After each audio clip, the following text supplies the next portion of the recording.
ho an'ny antoko fiombonan'ny ben'ny demokraty eto Madagasikara na ny FIDEM izay tarihina Andriamatoa Maurice Berant dia mety tsy ho tanteraka ny veny anatanterahana ny fifidianana melohany ity taona ity. Antony mara ny fanazavana no mety mahatonga izany. Tsy azo heverina ny anatanterahana fifidianana tena izy mialohan'ny faran'ny taona 2024 araka ny hevitr'Andriamatoa Maurice Berant avy eo amin'ny antoko politika FIDEM na fiombonan'ny demokraty eto Madagasikara. Araka ny fanazavana nentiny dia mbola anisan'ny ezaka goavana tokony hirosoana mialohan'ny fifidianana ny fanabeazana ny olona ho lasa tena olom-pirenena ary tena mahalala ny safidiny. Mankadalantsika ve zareo misy zavatra tiany atongavana nefa tsy tenenina dia reny no tenenina. Za zany nirona amin'izay ny tena hevitrako fa satria fiverako azy hevitravina zany miteny hoe mbola misy fifidianana zany amin'ity taona ity. Hevitravina zany za amin'ny maha olom-pirenena malagasy aloha dia miteny hoe raha ohatra ka tena nao fifidianana tena izy marina antsika eto dia tsy mety intsony satria malagasy netra amin'izay mpandatsabato hoe fa tsy mpifidy.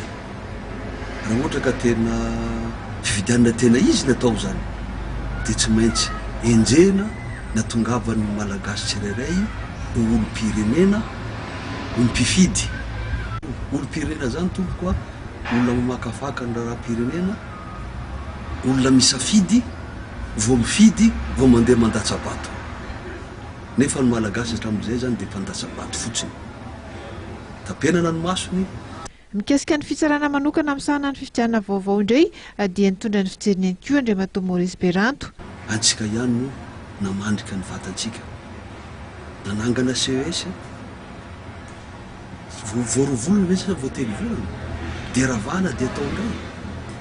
Mba sahala amin'ny ahoana moa ny fiheveran'ny zao tontolo zao tsika malagasy amin'izao fiovanjavatra zao. Atao kilalao amin'ny firenena malagasy ary antsika menakavy dia manaiky an'izany. Malagasy tsirairay zany androany dia tokony samy teny daholo izay tsy manaiky amin'ny sezinareo io fahazankadalainareo zahay.